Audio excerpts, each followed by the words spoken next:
Pradeep bro full jolly. College படம், காலேஜில் என்னென்னலாம் பண்ணக்கூடாதோ அதெல்லாம் நாங்கள் அந்த காலேஜில் பண்ணோம். ஜாலியாக இருந்தோம். நல்ல மனுஷன் உண்மையிலே. எந்த இதுவுமே இருக்கு, நான் அந்த ஸ்டார்டமில் இருக்கேன், நான் ஹீரோ, இது மாதிரி எந்த இதுவுமே அவர் கிடையாது. அவர் டீமில் ஒருத்தராக எங்களை உள்ளே போன அன்னைக்கே சேர்த்துக்கிட்டார். நிறைய விஷயங்கள் ஷேர் பண்ணுறதா இருக்கட்டும், அவர் பண்ண ஷார்ட் ஃபிலிமில் ஆரம்பித்து இப்போ அவருக்கு நடக்கிற அவரோட கதைகள் வரைக்கும் எல்லாத்தையுமே எங்கள்கிட்ட சொல்லுவார்.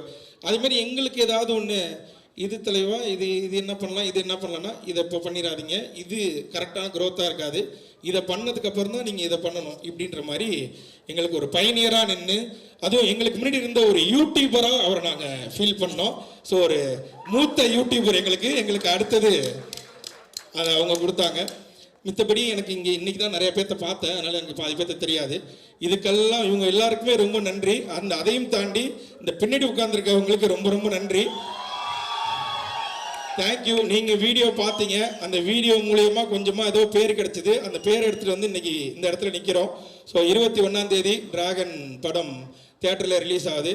எப்படி யூடியூப்பில் பார்த்தீங்களோ அதே மாதிரியே தியேட்டர்லேயுமே வந்து இந்த படத்தை பார்த்துட்டு கண்டிப்பாக உங்களுக்கு எல்லாருக்கும் பிடிக்கும், சப்போர்ட் பண்ணுவீங்கன்னு நினைக்கிறேன். ஒரே ஒரு கேள்வி, லைஃப்பில் ஃப்ரெண்ட்ஷிப் எவ்வளோ முக்கியமாக எங்களோட டார்லிங் பார்க்குறாரு அப்படின்றது மட்டும் சொல்லணும். இப்படி இந்த மேடை வந்து நிற்கிறதுக்கு, ஏன்னா படத்துலையும் அவ்வளோ சூப்பராக சக்ஸஸ் தேடி போகிற ஒரு ஃப்ரெண்டு, இப்போ ஒரு சம்பளம் காசு இல்லைனா கூட ஏன்டா எங்ககிட்ட வாங்கி கொடுக்குறன்ற அளவுக்கு ஒரு நல்ல நண்பராக இருக்கீங்க.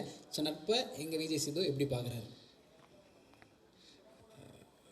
அந்த ஃப்ரெண்ட்ஷிப் தான் எனக்கு நிப்பாட்டியிருக்கு. அந்த ஃப்ரெண்ட்ஷிப் தான் எனக்கு விக்னேஷ்காந்தை மீட் பண்ண வச்சுது. அந்த ஃப்ரெண்ட்ஷிப் தான் என்னை இவ்வளோ தூரம் கொண்டு வந்தது. இவ்வளோ பேர் வீடியோ பார்த்த ஃப்ரெண்ட்ஷிப் தான் இதை என்னை இவ்வளோ தூரம் வளர்த்து விட்டது. அதே மாதிரி படத்துலையும் என்னோடய கேரக்டர் பேர் அன்பு. நானும் பிரதீப் ப்ரோவும் வந்து பயங்கரமான ஒரு, அந்த காலத்தில் ஒரு சூர்யா தேவா அப்படின்னோன்னா அடுத்த காலத்தில் இந்த அன்பும், பேர்லாம் ரிவீல் பண்ணலாமா? சொல்லக்கூடாதா? என்ன அங்கேயும் மிரட்டுற, நீ வெளில வாடி.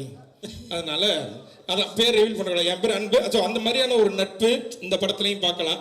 நிறைய பேர் வந்து இதை நிறைய இடங்களில் சொல்லிக்கிட்டே இருந்தாங்க, இது வந்து அந்த படமாக இருக்குது, இது வந்து இந்த படமாக இருக்குன்றது. ஆனால் இது நான் பார்த்துட்டேன், அதனால் சொல்கிறேன், நீங்கள் யோசிக்கிற எந்த படம் மாதிரியும் இருக்காது. இது புதுசாக ஒரு நல்ல படமாக உங்களை என்டர்டெயின் பண்ணுற படமாக தான் இருக்கும். அதில் நான் ஷுவராக சொல்கிறேன்.